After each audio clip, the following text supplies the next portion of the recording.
Namo Buddhaya. Buddha Dharma TV is dedicated to accommodating peace-loving individuals with the compassionate, serene, and rational teachings of the Buddha.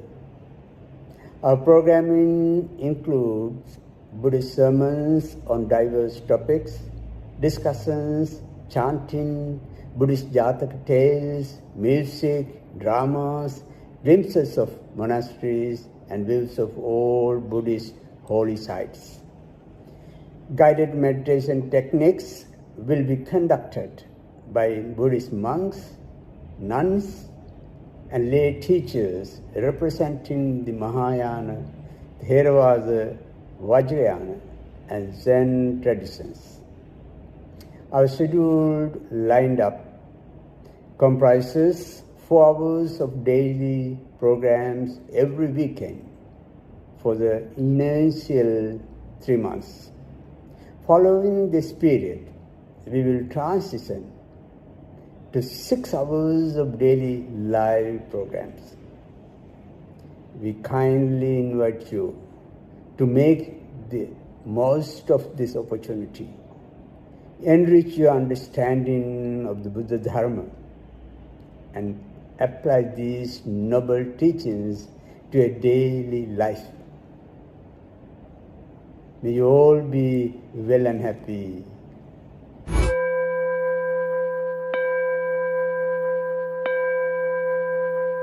Namo tassa bhagavato arahato samma sambuddhassa. Namo tassa bhagavato arahato samma sambuddhassa. Namo tassa bhagavato arahato samma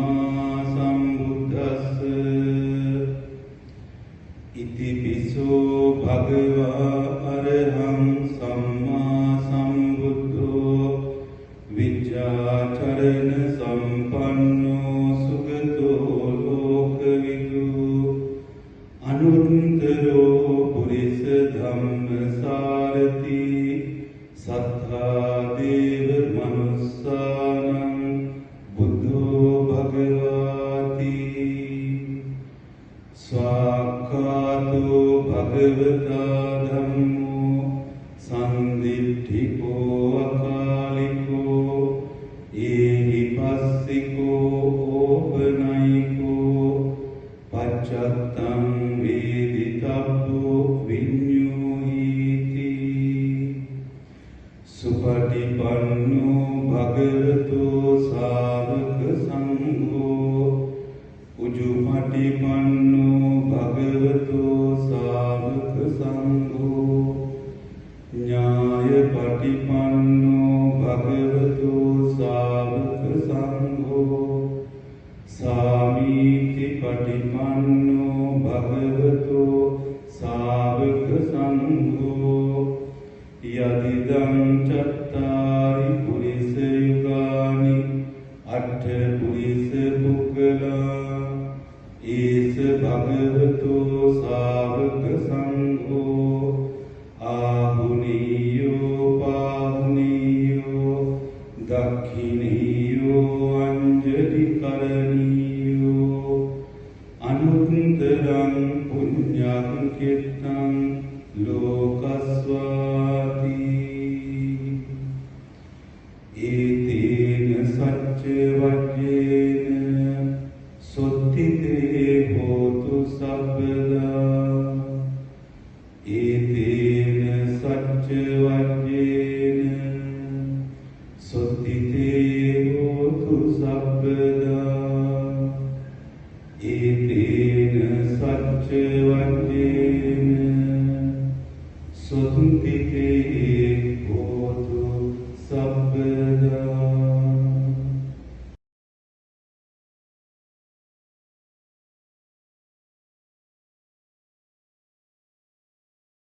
Bahum sahasnsa mabhinim mi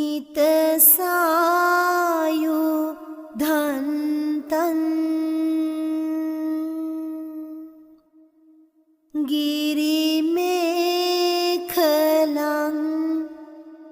Uditha ඝෝර සසේන මාරං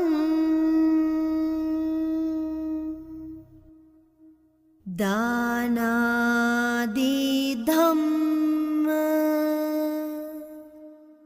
විදිනා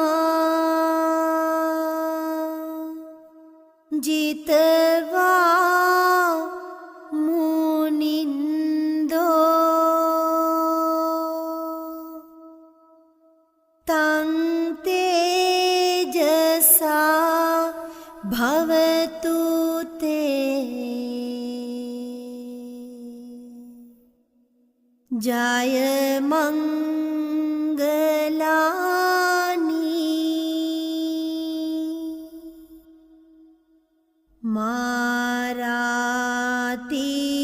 මාරාතිරේක මාභියුන් ජිත සබ්බ රත්තිං ඝෝරං පනා ලවක මක්ඛ මාතන්ධ යක්ඛං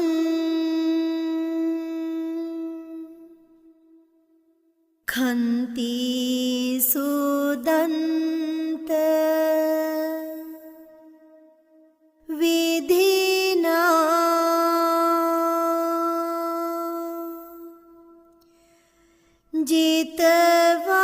ජිතවා මුනින්දෝ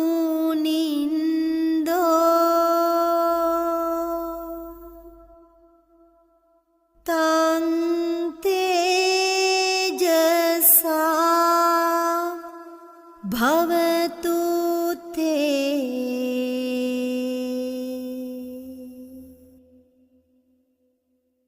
ජය මංගලානි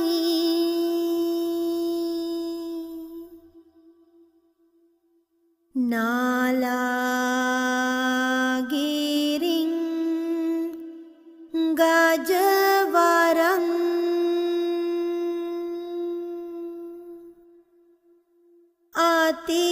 අතිමත්ත භූතං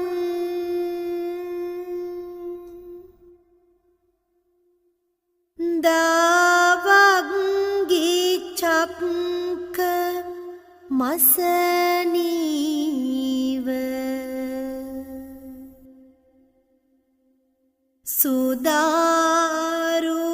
සුදාරුණන්තං මිත්තම් බුසේක විදිනා ජිතවා මුනින්දෝ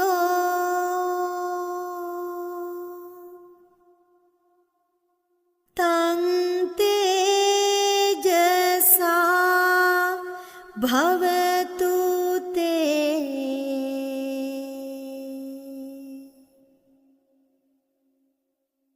ජය මංගලානි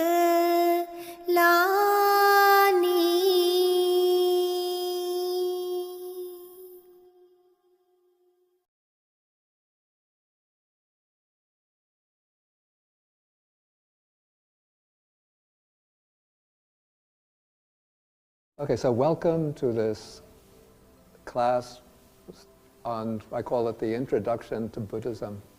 And so why are we having this Introduction to Buddhism? Okay, I've been living here at this monastery since 2007, and I've been giving regularly on Saturdays a class on the suttas, on the Buddha's discourses. And the class has continued now for about 10, 11 years. And yet it struck me that we don't have a course that provides people with a foothold in Buddhism, with an introduction to Buddhism. And so I decided to start this very concise class of 6 sessions to provide an introduction or a foothold into Buddhism. And now when I use the word Buddhism, but actually Buddhism is a very vast phenomena, including many different schools, many different forms of belief, doctrines, worship, practices.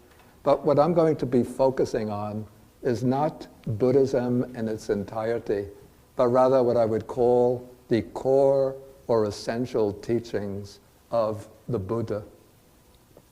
And the source that we rely on for the fundamental teachings of the Buddha is a set of texts that are called the Nikayas.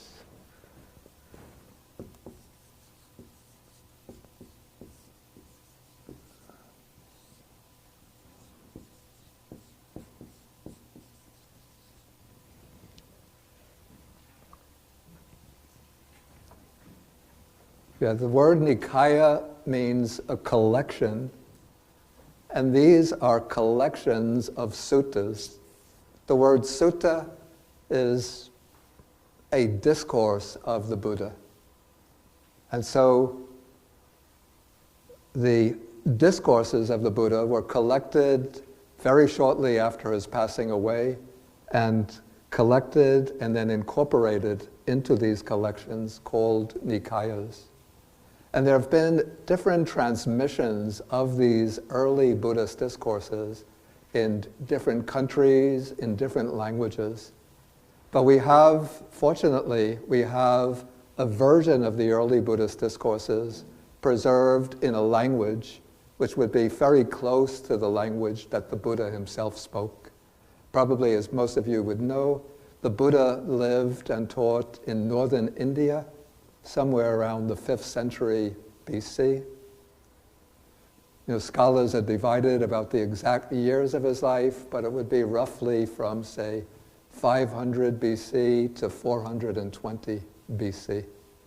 And so the Buddha traveled over a large extent of northern India and probably used several of the dialects that were current during that period.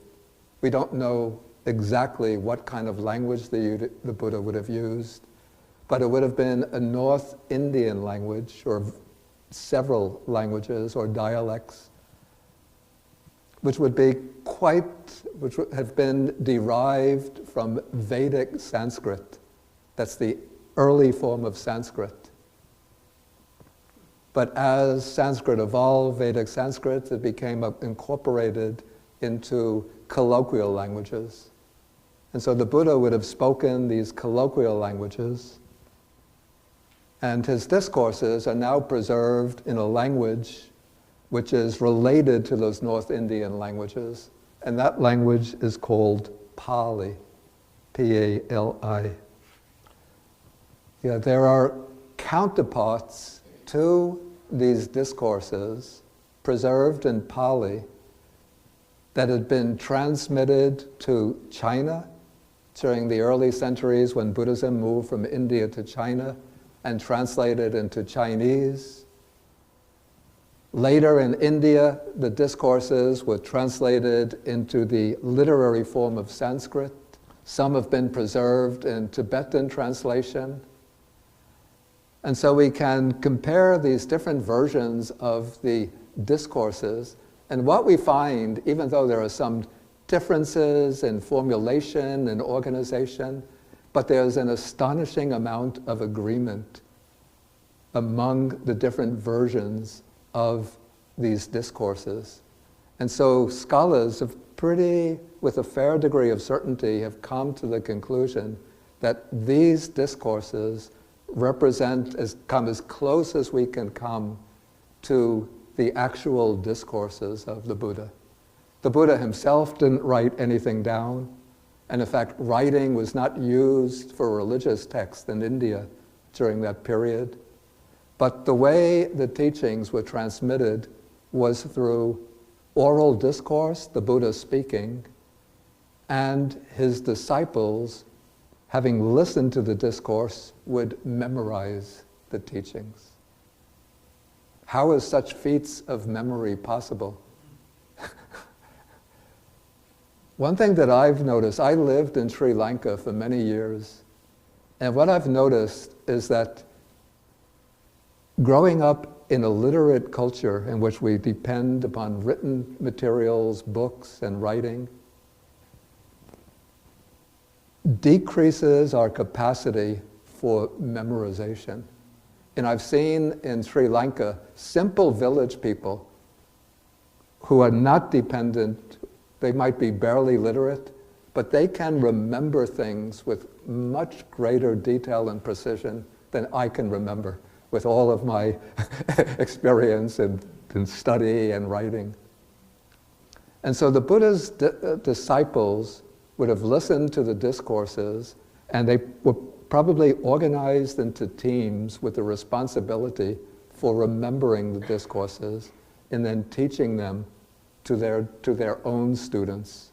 And in this way, the teachings had been passed on from one generation of monks to the next generation.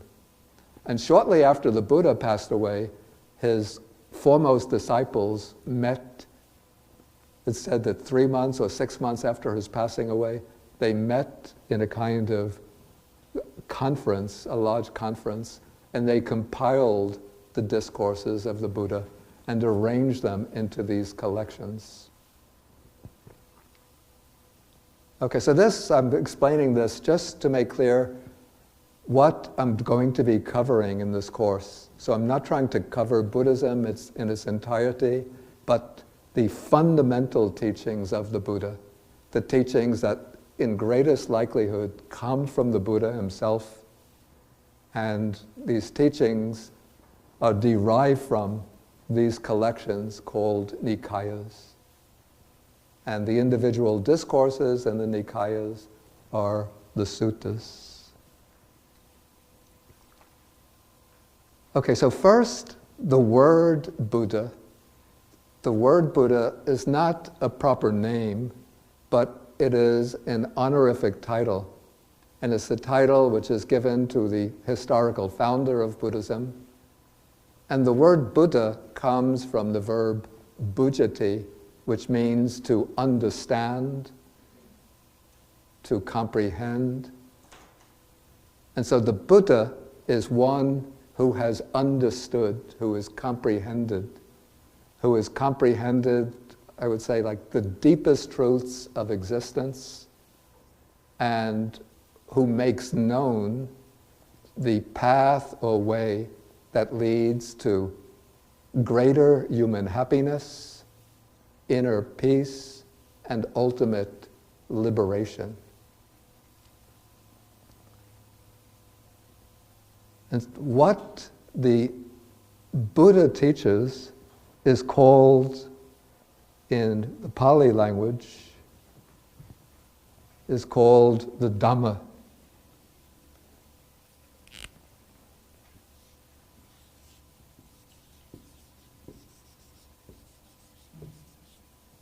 Yeah, the word Dhamma in its sort of broadest meaning, I would define as the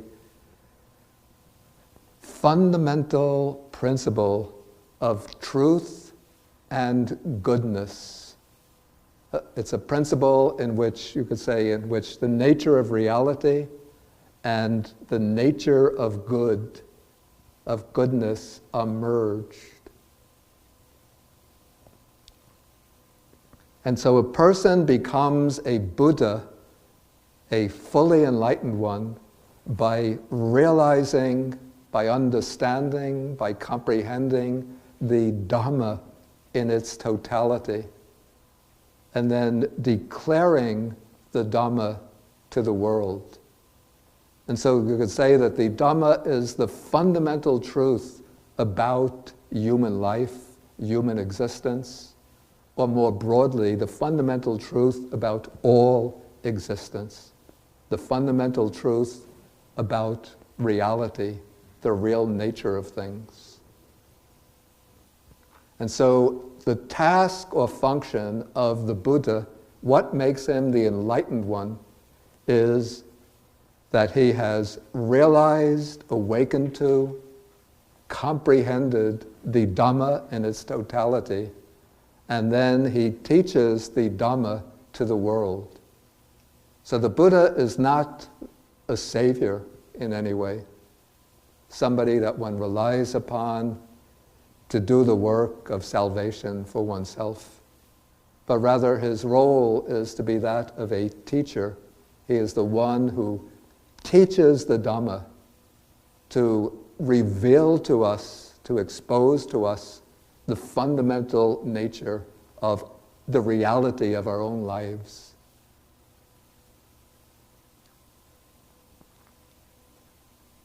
So he teaches the fundamental reality of our own life and the path to be followed to achieve the ultimate good of human existence. And there's a certain passage that we come across often in the suttas, in the discourses, which in a way indicates which indicates the Buddha's role as a teacher. This is a stock passage when somebody has come to the Buddha and asked for a clarification of a particular point. And then the Buddha gives this person a discourse. And at the end of the discourse, the way the person expresses appreciation, he starts off by saying, "Excellent, excellent." And then he calls the Buddha the Blessed One. So he says, "The Blessed One has made the Dhamma clear in many ways, as though he were turning upright what had been overthrown, revealing what was hidden, showing the way to one who is lost, or holding up a lamp in the darkness so those with good insight can see forms." So I see this passage as having a very, very deep significance. So first, it indicates the first line of praise, turning upright what was overthrown. Like, our minds are usually, we would say, from the standpoint of the Buddha, the ordinary human mind is upside down and inside out. Like, we don't understand things correctly, but we understand things and view things through certain distorting lenses.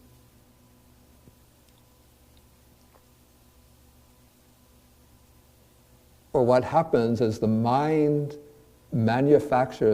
constructs mental constructions and then projects them out into the world. And so we see things in terms of our mental projections. So we're seeing things not as they are, but upside down and inside out. And so when the Buddha teaches the Dhamma has the function of turning upright what was upside down.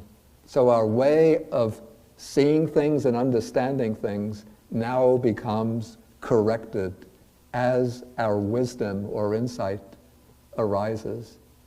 Then we come to see things correctly rather than in these distorted ways.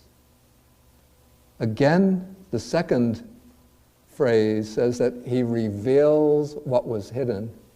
And what he is revealing is, as we'll see as we go on in the course, is the truth about our own life, the truth about our own nature, about our own existence. And our own existence, our own experience is closest to us, closer than anything else, since we are the actual experiencer. But the nature of our experience, the nature of our existence, is hidden from us, the real nature. And so the task of the Buddha is to reveal what was hidden, not as a divine revelation, but by explaining, clarifying, proclaiming, illustrating the nature of human existence. Okay, the third phrase says that he shows the way to one who is lost. And so in our ordinary lives, what we are basically seeking is happiness and freedom from suffering. And yet, because our minds are upside down and inside out, we tend to seek happiness, contentment, peace in the wrong places, along the wrong way. And so the task, in a sense, we're like people who are lost. We're looking for a particular place. Maybe we've come the first time to New York City, and we're looking for Brooklyn, and we don't know a particular place in Brooklyn. We don't know how to find Brooklyn.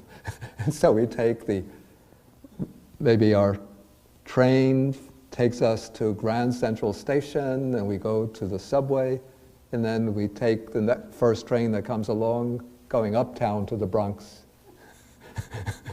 And so in a sense, the Buddha is the one who guides us to the subway map, or tells us which train to take to get to Brooklyn. And then the fourth phrase says that his teaching of the Dhamma, it's holding up a lamp in the darkness so that those with good eyesight can see forms. So in our ordinary life, we have that potential for wisdom, that is good eyesight, but most of the time we're moving about in a kind of spiritual darkness. And so the Buddha holds up the lamp. This is the lamp of the Dharma, so that we could use our potential wisdom, guided by the Dhamma, to see things as they really are.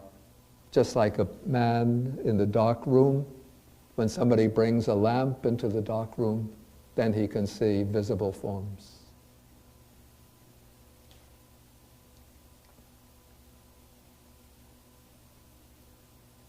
Okay, then I took another passage, again, which shows the function of the Buddha.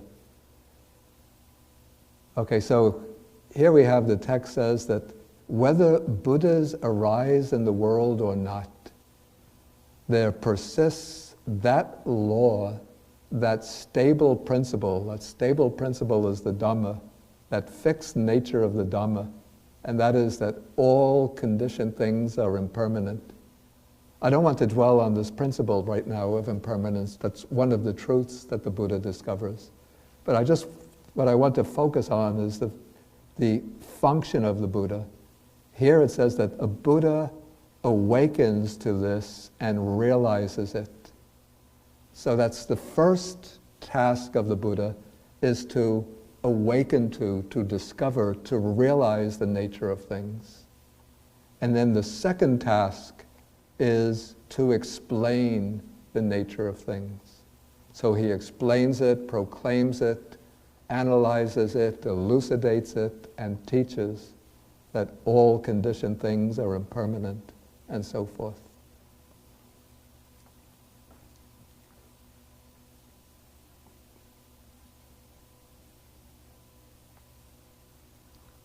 Okay, so in the Dhamma itself, we actually have two aspects.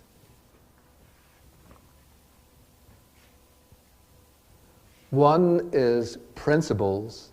So these are the truths or principles that the Buddha discovers and makes known. And these are not like divine revelations or divine or sacred dogmas that have to be believed and accepted out of trust or out of faith. But these are the principles that the Buddha has discovered through his enlightenment, and that are potentially available for anybody who follows his path to penetrate and to realize for themselves. Okay, so one aspect is that of principles. The other aspect is that of practices.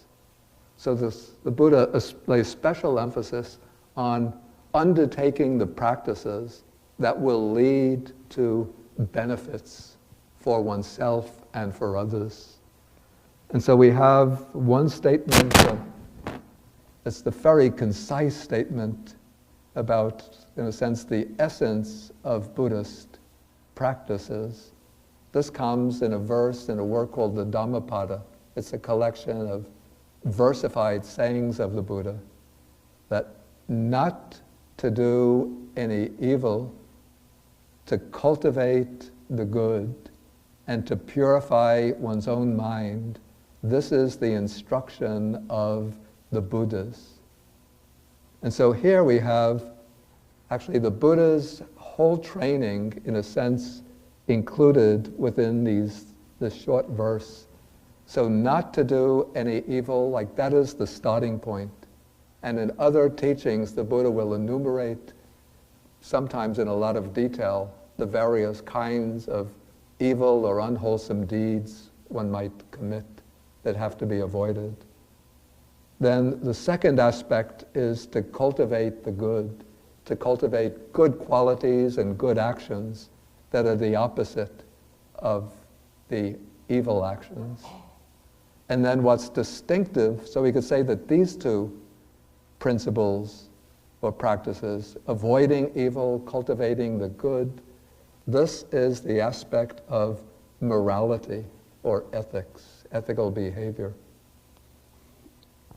And then purifying one's own mind refers especially to the practice of meditation.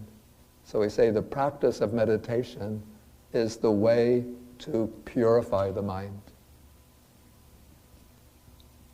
In a broader way, the practices the practice of the Buddha's teaching is often laid out in terms of three types of training. So there is training in moral conduct. And here, in terms of this verse, that would comprise both the aspect of avoiding evil or bad actions and cultivating the good, engaging in various types of good or wholesome actions. Then the purifying of the mind, the initial stage is undertaken through the practice of meditation. Through the practice of meditation, we're developing qualities like mindfulness and mental clarity, calmness, and collecting the mind. Usually the mind is scattered and distracted, so we're training to collect and unify the mind. And then the third stage of Buddhist practice is the development of wisdom. So even meditation for Buddhism is not sufficient. Sometimes people think when they hear about Buddhism, they think Buddhism is completely entirely comprised within the practice of meditation. But in fact, the practice of Buddhism takes place in terms of these three aspects of training. At the very foundation is to lead an ethical life by observing the principles of right conduct. And then on the basis of right conduct, then one cultivates the mind in order to purify the distracting and disturbing thoughts, the disturbing, tumultuous tendencies of the mind. And then when the mind becomes calm, clear, and collected, then one could use that concentrated mind in order to investigate the nature of one's own experience. And that is the means for the development, for the arising of wisdom. Okay, I've selected some text that will help us to understand some different aspects of the nature of the Buddha's teaching. And one aspect, which I alluded to before, is that it doesn't demand that one place blind belief in the teaching. There are certain principles that the Buddha teaches which are beyond the capacity of ordinary people to see for themselves. But the Buddha begins with things that we can observe for ourselves and see for ourselves and verify for ourselves. And one excellent example of this comes in a discourse that the Buddha gave to a group of people who were living in a certain town called Kesaputta. These people, their clan name was the Kalamas. And it's said that a number of spiritual teachers with different beliefs, different doctrines had come to this town, and they had taught the people their own doctrines, promoting and praising their own doctrines, and tearing down the views of their opponents.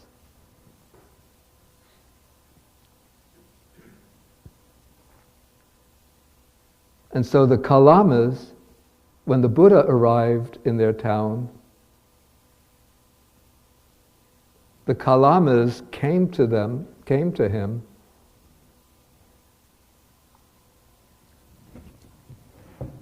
and they said that they are perplexed and doubt about which of these teachers is speaking truth and which are speaking falsehood. Now these people, the Kalamas, they were not disciples of the Buddha. They were just, it was just the Buddha would go traveling from town to town and village to village, giving his teachings. And so when the Kalamas heard that the Buddha came, they knew that the Buddha had a good reputation. And so they came to him to ask for him to clarify the conflicting teachings of the other teachers.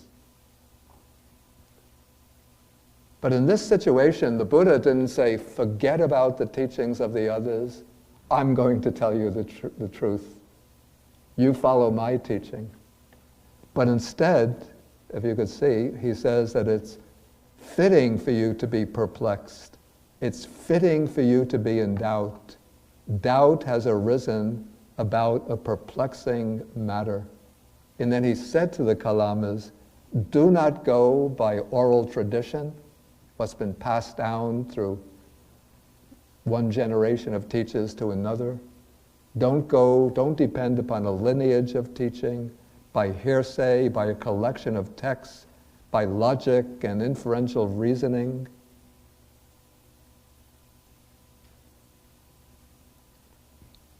Don't believe a teacher just because he's very eloquent, and very impressive.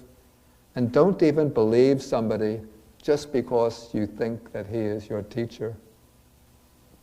The Buddha then says, when you know for yourselves these things are unwholesome, these things are blamable, these things are blamed by the wise, these things, if followed up, lead to harm and suffering, then you should abandon them.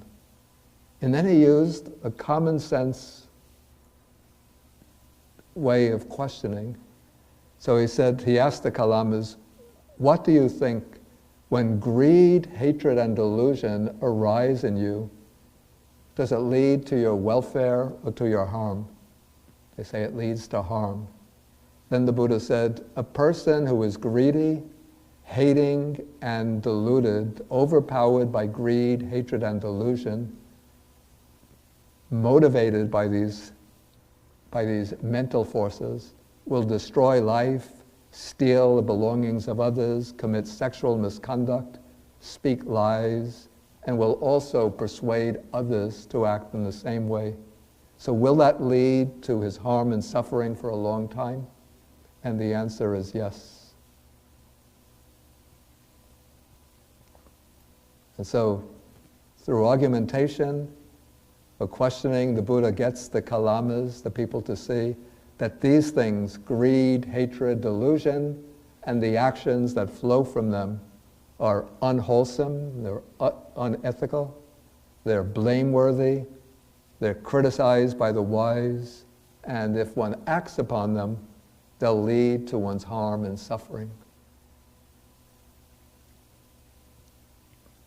And then in the opposite way, the Buddha speaks about a person who is without greed, hatred, and delusion, So when the mind is free from greed, hatred, and delusion, does it lead to one's well-being or to one's harm? It leads to one's well-being. And a person without greed, hatred, and delusion will avoid taking life, stealing, sexual misconduct, and false speech, and persuade others to do likewise. And that will lead to their welfare and happiness for a long time. Okay, so from this we could see that the Buddha here is appealing to something that one could see and verify for oneself. And in a way, this is like the essence of his teaching, is to overcome and to eliminate greed, hatred, and delusion. These are what the Buddha calls the three unwholesome roots. They're the roots of all the other disturbing and distressing mental states. All arise and are rooted in greed, hatred, and delusion. And greed, hatred, and delusion, those are the underlying motives for all types of unwholesome action. And so the ultimate aim of the Buddha's teaching is to overcome and actually to eradicate, to eliminate greed, hatred, and delusion. Because those things, we could see, lead to unwholesome behavior. They bring harm to oneself, harm to others.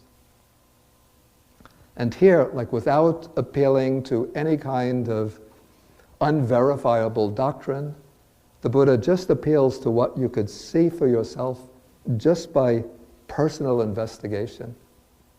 Of course, the Kalamas must have been rather intelligent people to understand, to understand this rather easily, since maybe nowadays if you go to certain groups of people and you say, is greed good or bad? I'll say, greed is good. And if somebody does commit some wrong to you, should you have hatred towards them or endure it patiently? And I'll say, it's okay to have hatred towards them and to commit violence against them. But if one reflects on the ultimate consequences of acting on greed and hatred, one could see that that is harmful.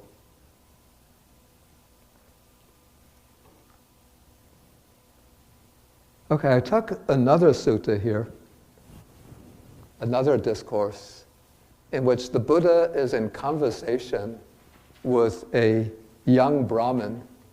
This young Brahmin has been challenging the Buddha, and then the Buddha replied to this young Brahmin until the young Brahmin became interested in the Buddha's teaching. And then the young Brahmin asked the Buddha how the discovery of truth takes place.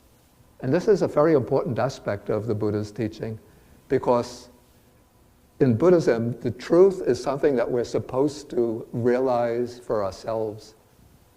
The ultimate liberation for Buddhism, it doesn't come simply from believing the Buddha and accepting that the Buddha, you are the enlightened one, your teaching is true and wonderful and magnificent, but the truth is something that one has to realize for oneself. And so here, this young Brahmin asked the Buddha, how does this discovery of truth take place? And then the Buddha answers, he says, first, a seeker should go to somebody who's reputed to be a teacher and investigate that teacher, to observe his conduct, his way of life, his manner, his way of speaking, his teaching. And when he sees that the teacher's conduct is very virtuous and that the teacher shows good personal qualities and teaches in a very humble and honest way, then he gains faith in that teacher. He visits him and pays respect to him. Then after paying respect to him, because respect is important for opening the mind to receive spiritual teachings, then one listens to that teacher. And when one listens, then one hears the Dhamma, the teaching of that teacher. then having heard the Dhamma, one retains it in mind and one examines the meaning of the teachings. You see, one is here progressing. Initially, one places faith or trust in the teacher, which doesn't mean that one surrenders blindly to the teacher, but it just means that one is willing to trust the teacher and open one's mind to that teacher's teaching. But when one hears the teaching, then one has to examine the meaning of those teachings, to investigate and see whether they can stand up under investigation. Okay, then when one examines the meaning of the teachings, then one is willing to accept those teachings as a result of that examination. Okay, then when one accepts the teachings, then there arises a desire to realize the truth. And when that desire arises, then one applies the will. Having applied the will, again one investigates the teaching, now at a deeper level. Then having examined the teaching, one strives, and then by striving, this would apply to the development of deep insight meditation, then one personally realizes the supreme truth and sees it by penetrating it with wisdom. In this way, there is the discovery of truth.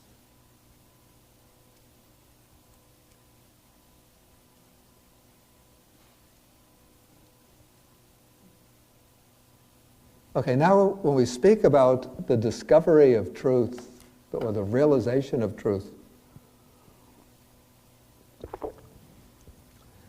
the Buddha is not speaking about like realizing objective facts about the world, the kind of facts that are given to us, by the physical sciences or biological sciences. That kind of information you can get if you want to learn that truth about the world. You take courses in physics, biology, chemistry. But the truth that the Buddha is teaching is the truth about human existence. Particularly those truths that will enable us to liberate ourselves from suffering. And so for this reason, the Buddha rejects as irrelevant. During the Buddha's time, there was a lot of discussion amongst the philosophers and religious teachers about various abstract philosophical questions. And the Buddha rejected, he refused to state any position on those speculative questions. And one time the Buddha had a monk disciple named Malankya-Putta who came to the Buddha and he said, all of the other spiritual teachers have been presenting their views about these philosophical questions, but you haven't said anything about them. And I'm not happy with that. You have to tell me what is your position on those questions. And if you don't tell me, I'm going to take off my robe and leave you. Then the Buddha replied to that monk with a very famous simile. It's the simile of the poisoned arrow. So he says, if anyone should say that I won't lead the spiritual life under the Blessed One, under the Buddha, until the Buddha tells me whether the world is eternal or not eternal, finite or infinite, whether the soul is the same as the body or different from the body, whether the enlightened one exists after death or doesn't exist after death, I'm not going to answer those questions. And that person would die before they get an answer from me. And then the Buddha he illustrates this with a simile.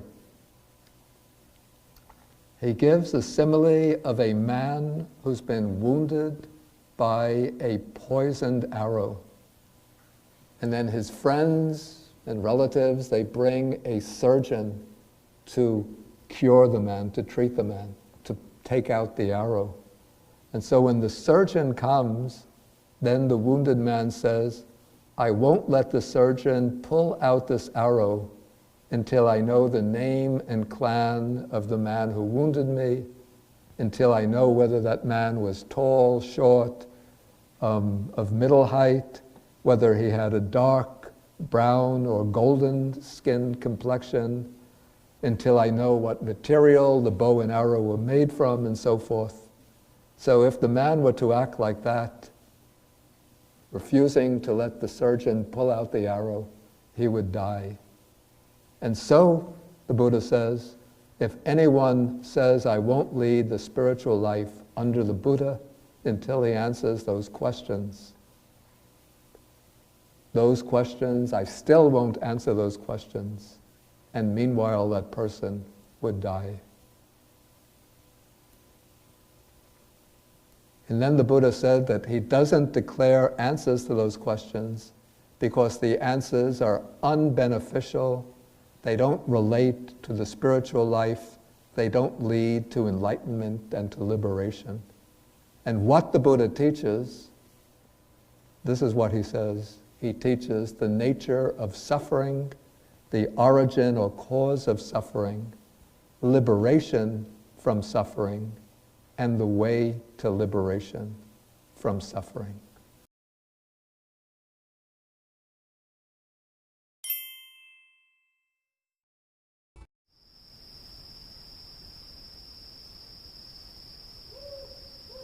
I was alone in the forest, meditating. At nightfall, my only company was the flickering light from a kerosene lamp that someone gave.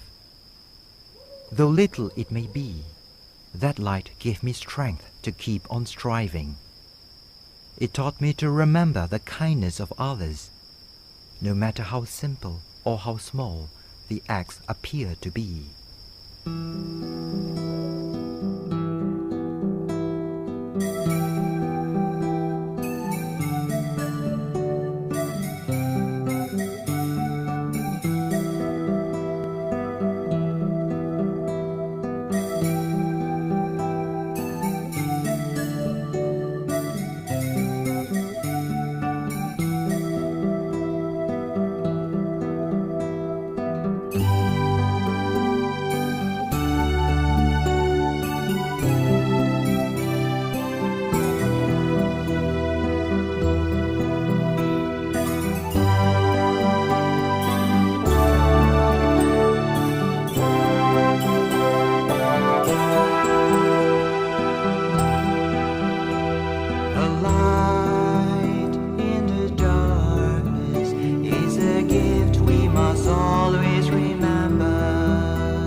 It's a gift we must always remember. Its flame burns to comfort lost feeling. Its flame burns to comfort lost feeling. Alive in the dark.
sharing with others.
When you observe the 5 precepts, as you did just now, we must understand why you observe the 5 precepts. It is important to understand that most people who observe the 5 precepts, they only recite the 5 precepts when they come to the temple. But when they go home, they might be quarreling with the neighbors, or maybe quarreling with between husband and wife, or maybe quarreling with the children, and all kinds of things are happening. Why is this? That means it is so difficult to practice the 5 precepts.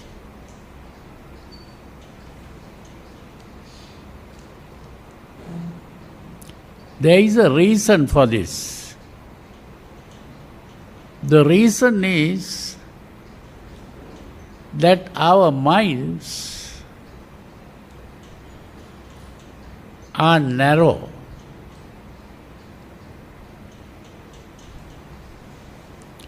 When the mind is narrow, we are thinking mainly about ourselves. So if we are mainly concerned about ourselves, we are not very much concerned about other people. That is a narrow mind. This is why some people believe that the 5 precepts are based on a belief in karma and rebirth. Now, if the 5 precepts are based on karma and rebirth, what is karma and rebirth doing? Karma and rebirth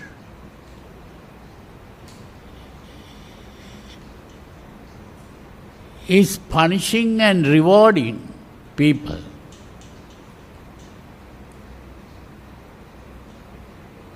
So if we practice the 5 precepts based on karma and rebirth, that is a selfish kind of morality.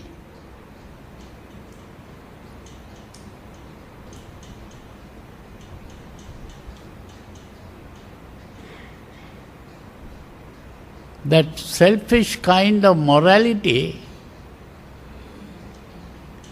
is for immature people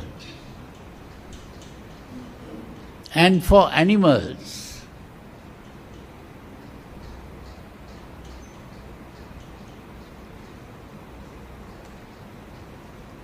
But the teaching of the Buddha is not based on karma and rebirth. It is very important to understand that.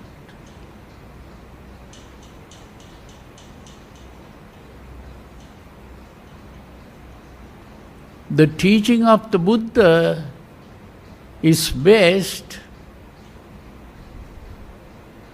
on what is called metta. Metta is the Pali word. The Sanskrit word is Maitri.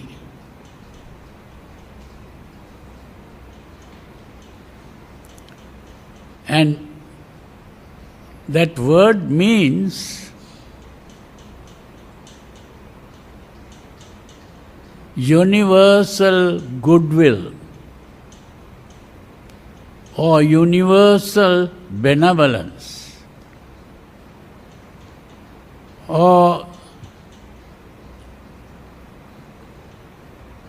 a universal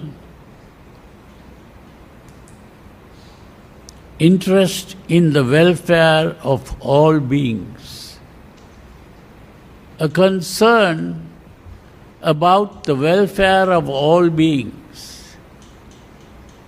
That means it is a broad mind, not a narrow mind.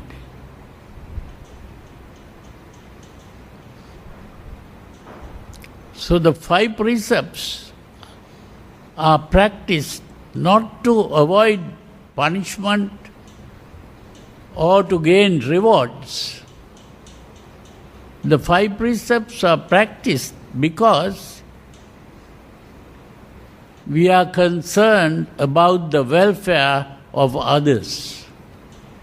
The 5 precepts are mainly concerned about how we relate to other people.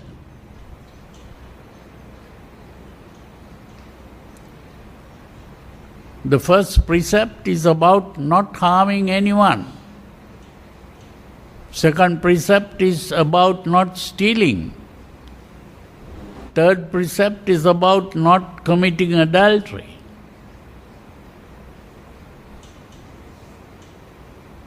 And the fourth precept is about controlling our speech, which hurts other people.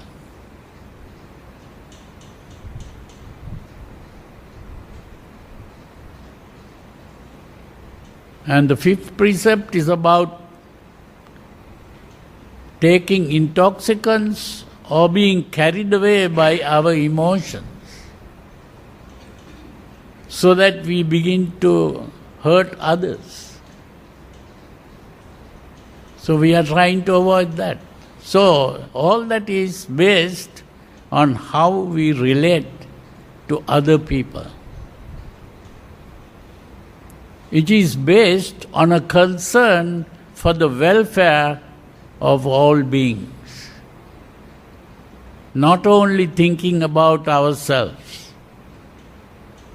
It is based on a broad mind. That breadth of mind is what is called metta or maitri.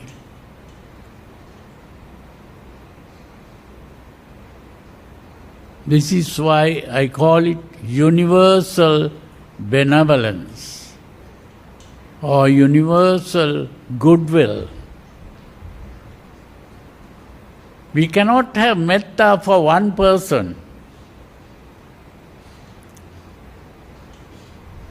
This is why it is not just love. Love is something that you can have for just one person. But metta is for all beings. You cannot have metta even for the people of your own country. Patriotism is not metta.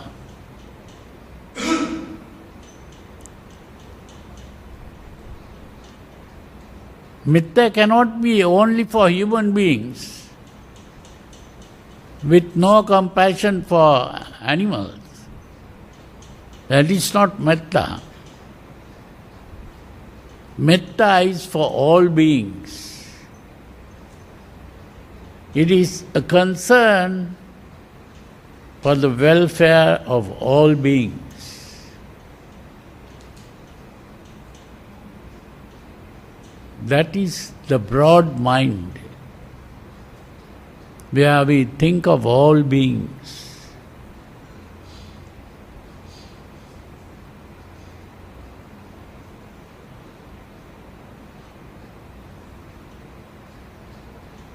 It is very important to understand this, because the morality or ethics of the teachings of the Buddha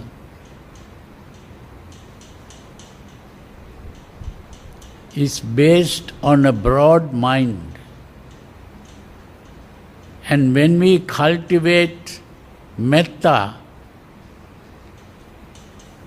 we are cultivating a broad mind.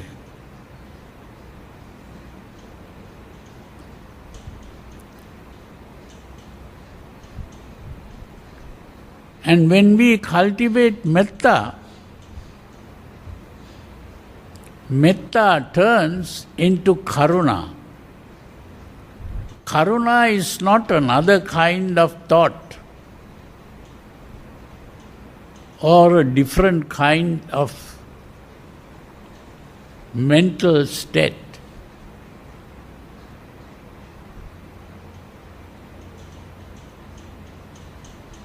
Karuna is an expansion of metta.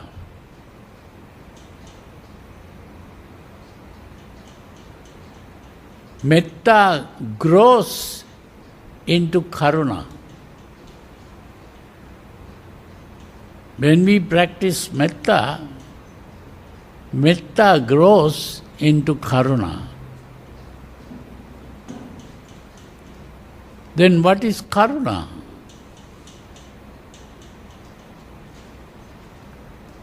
Karuna is where we don't distinguish between ourselves and others.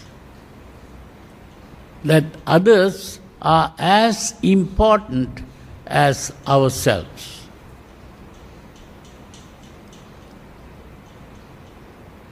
So metta is like the depth dimension. No, I'm sorry. Karuna is like the depth dimension. Metta is like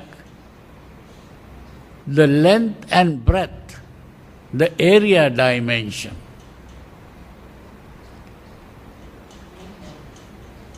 When we talk about volume, we are talking about length, breadth and height. These are three dimensions. So karuna is the third dimension. Metta is two-dimensional, like area dimension. We are spreading out to include all beings in the universe. And karuna is how deeply are we interested in the welfare of all beings.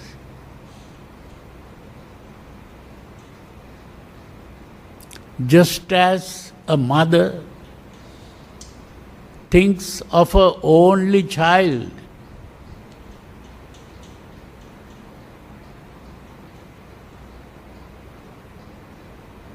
and is even willing to sacrifice her own life for the sake of this child. In the same way, we begin to become concerned about the welfare of all beings, and we lose our selfishness. In Karuna, the selfishness disappears.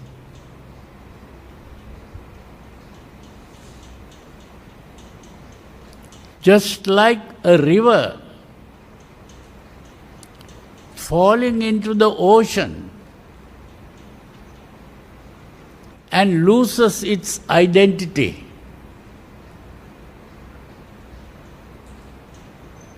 It becomes the water of the ocean.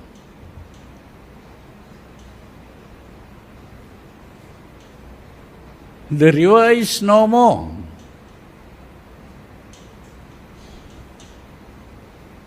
In the same way, when Karuna appears, the self disappears.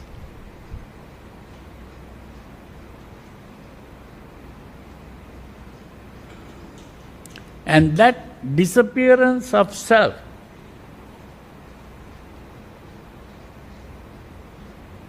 means all unhappiness disappears. Because all unhappiness is self-centered. I don't have this, I don't have that. I feel like this, I hate this. That kind of thinking is the unhappiness, the suffering. When that self-centered thinking disappears, there is no unhappiness anymore. You become happy as a result. That happiness of selflessness is called mudita.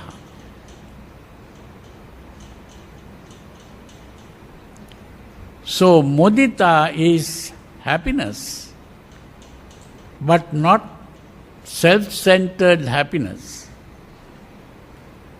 It is the happiness of selflessness.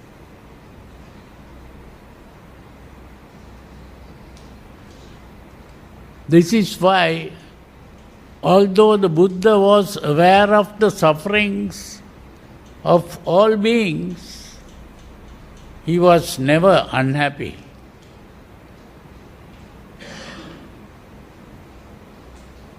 He was happy all the time. Otherwise, he should have been crying all the time, because he saw the unhappiness of all beings.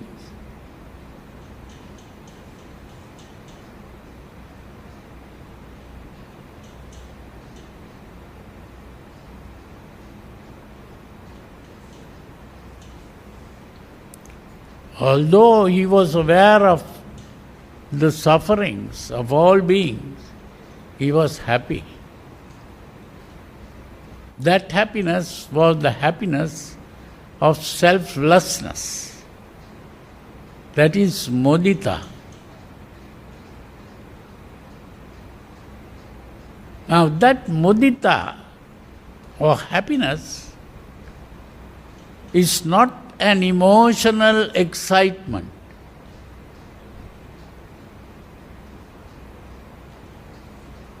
Mudita is not an emotional excitement. Even metta is not an emotional excitement. And karuna is not an emotional excitement. And mudita is not an emotional excitement. It is a very calm, tranquil state of the mind.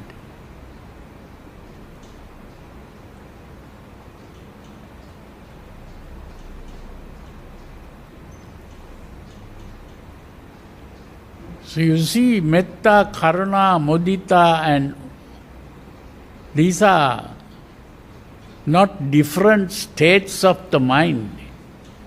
It is the same state,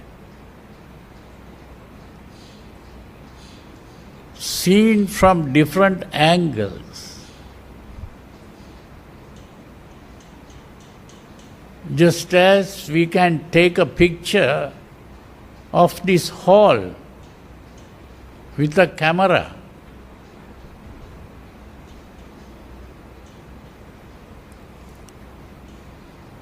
we can turn the camera in different directions and take the pictures, and every picture will be different.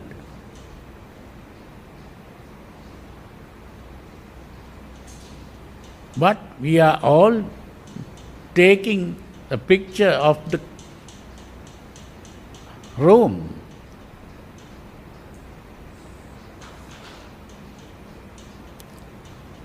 So in the same way, when we speak of metta, karuna, mudita, and upekkha, we are looking at the same state of mind from different angles.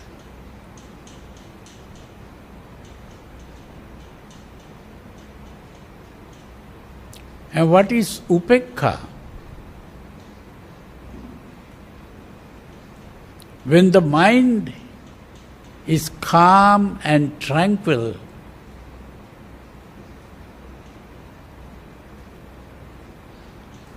the mind is not centered on what is going on outside.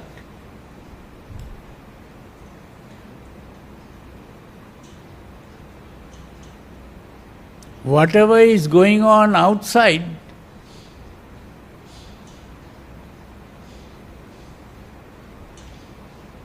does not disturb the mind.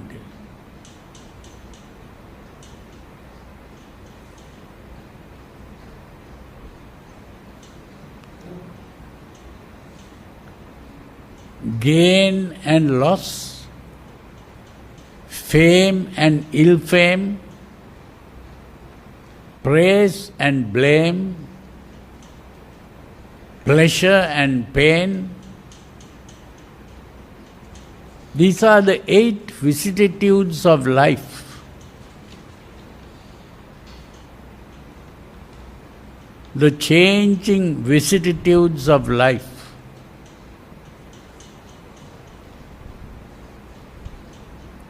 When these vicissitudes change, the mind is not disturbed, because the mind is focused within, not outside. That is the perfect tranquility of mind. That perfect tranquility of mind means the mind is focused within, not looking for pleasure outside, not looking for happiness outside.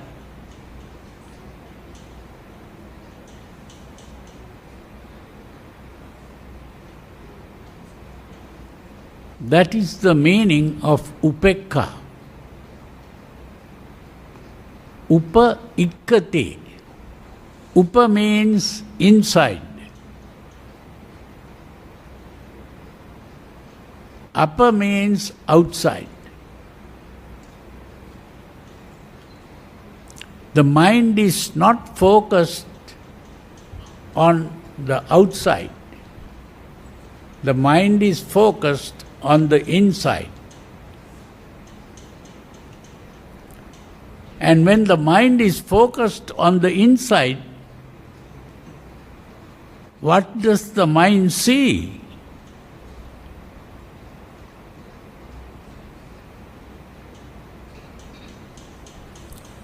The mind does not see a self there.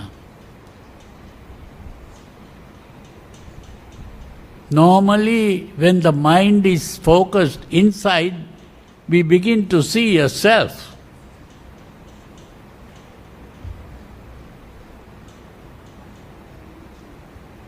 Why do we see a self?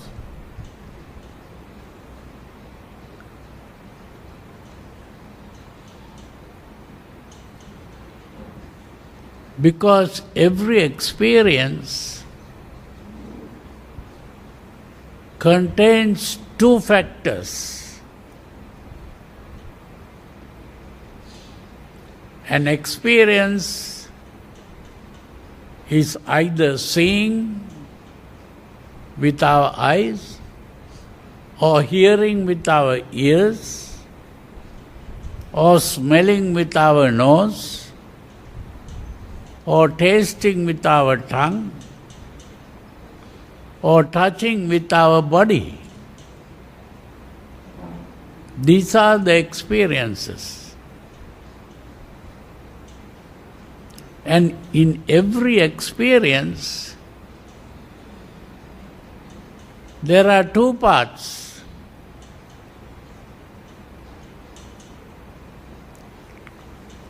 One we call the objective part. The other we call the subjective part. The objective and the subjective.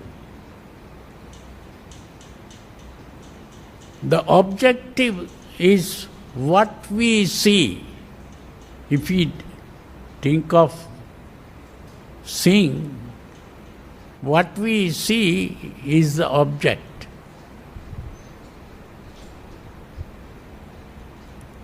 The subjective is the process of seeing.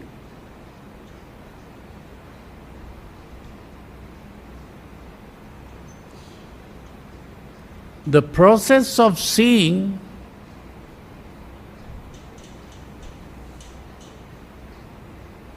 we personalize and say, this seeing is mine. The moment we personalize the seeing, that seeing becomes myself. I see. I am seeing. I am seeing the object which is outside. I see a rat, or I see a wall,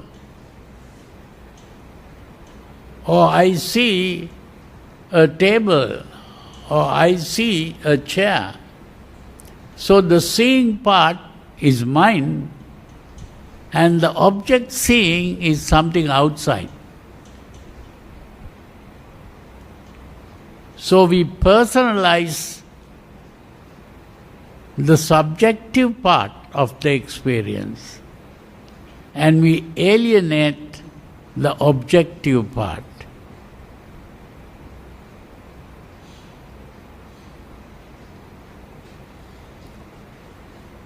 So it is by personalizing the subjective part that we create a self.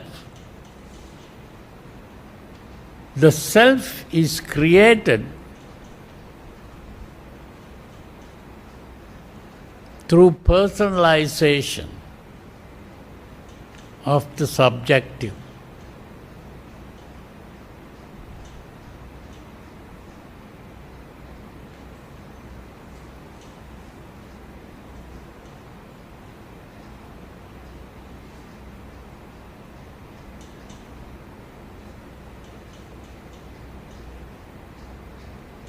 But when we are able to observe this happening,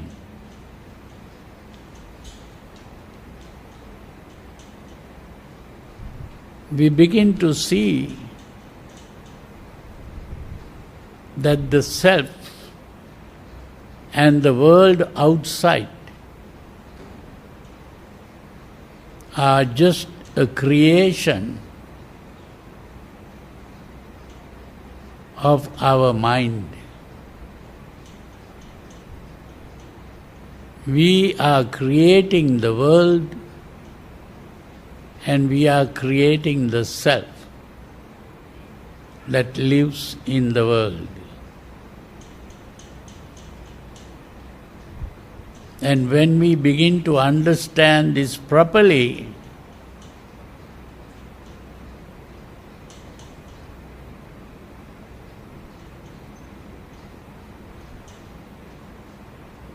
a paradigm shift occurs. A paradigm shift means we begin to see things in a different way.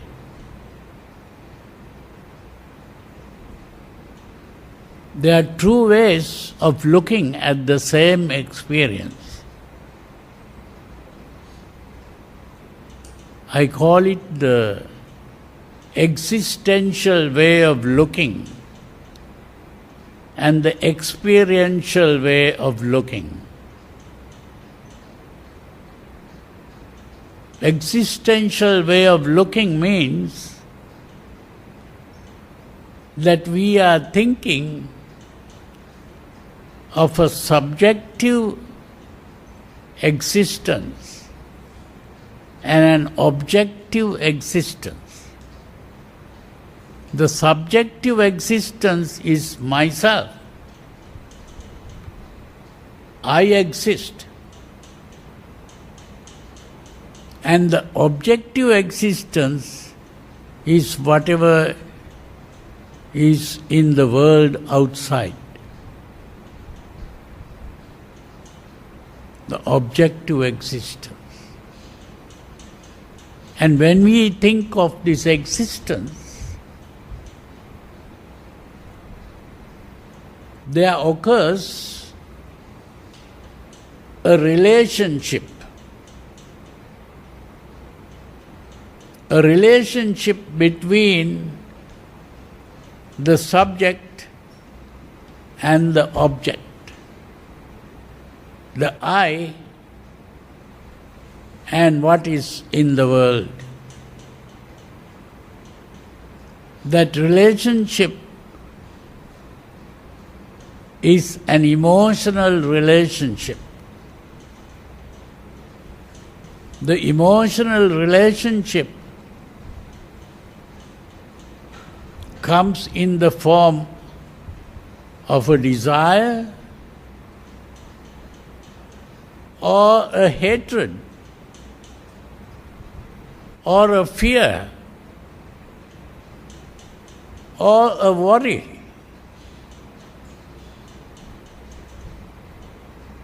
That is how suffering comes into being.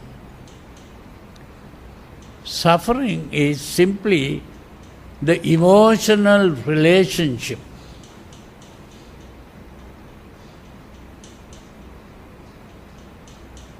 It is a disturbance of the mind as well as the body. That disturbance is the suffering. And that disturbance occurred because we created an existence of a subject and an object. And the existence is created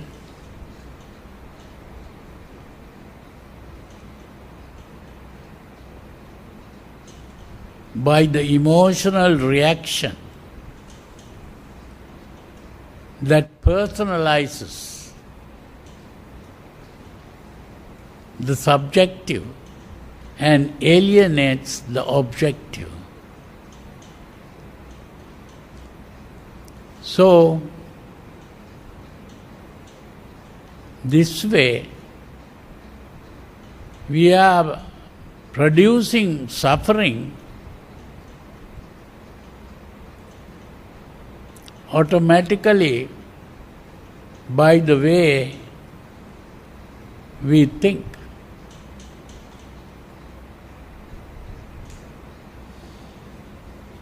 So it is by becoming aware of this properly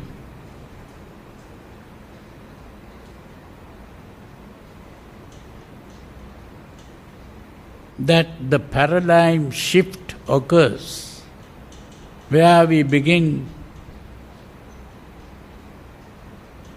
to give up the existential way of thinking and we observe the experiential way of thinking, where we begin to become aware of this experience that is going on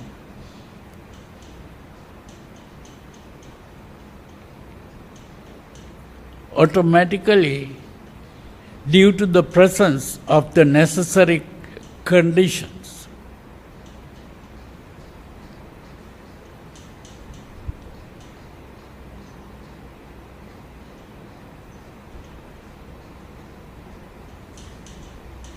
And that full awareness of this process of perception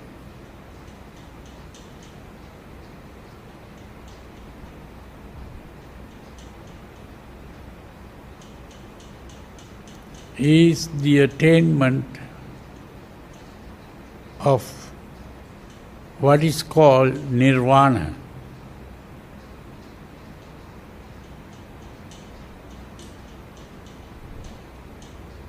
Nirvana means the imperturbable serenity of mind.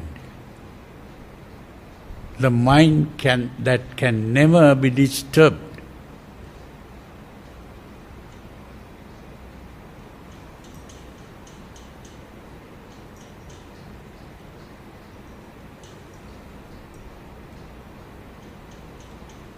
Of course, to understand this fully, we have to achieve a certain degree of calmness and tranquility of mind.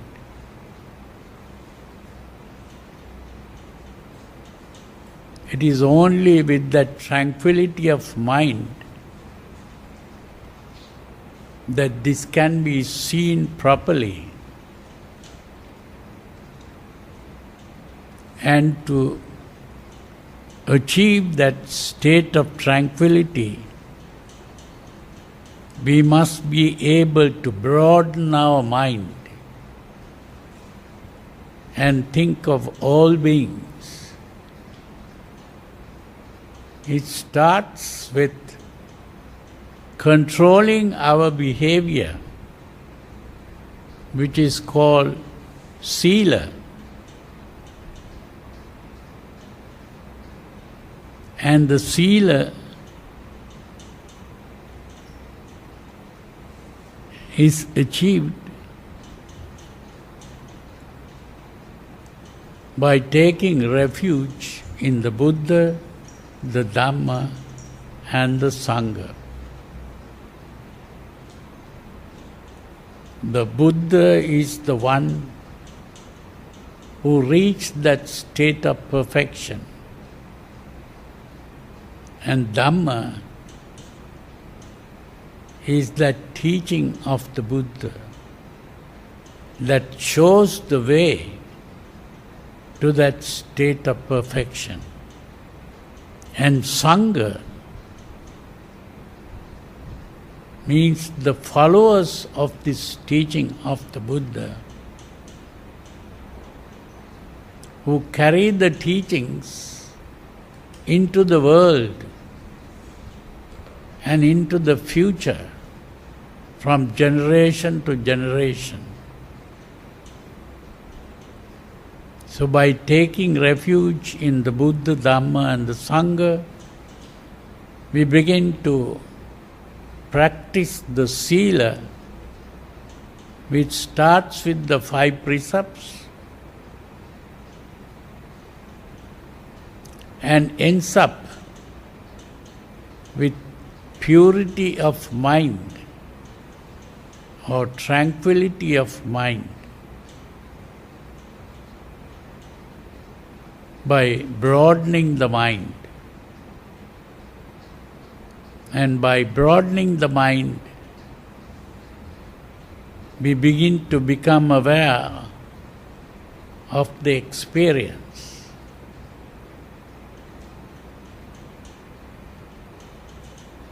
And by becoming aware of the experience, as an experience, as an impersonal experience,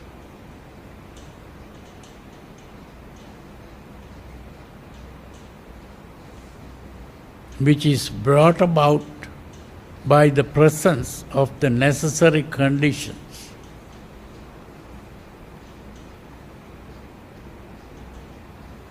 As everything in the world, everything that happens in the world happens only due to the presence of the necessary conditions. They are all impersonal happenings. There is no person involved.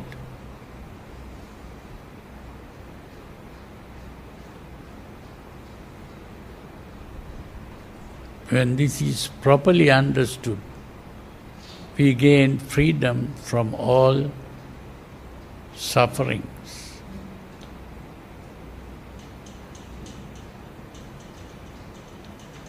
And that is the ultimate attainment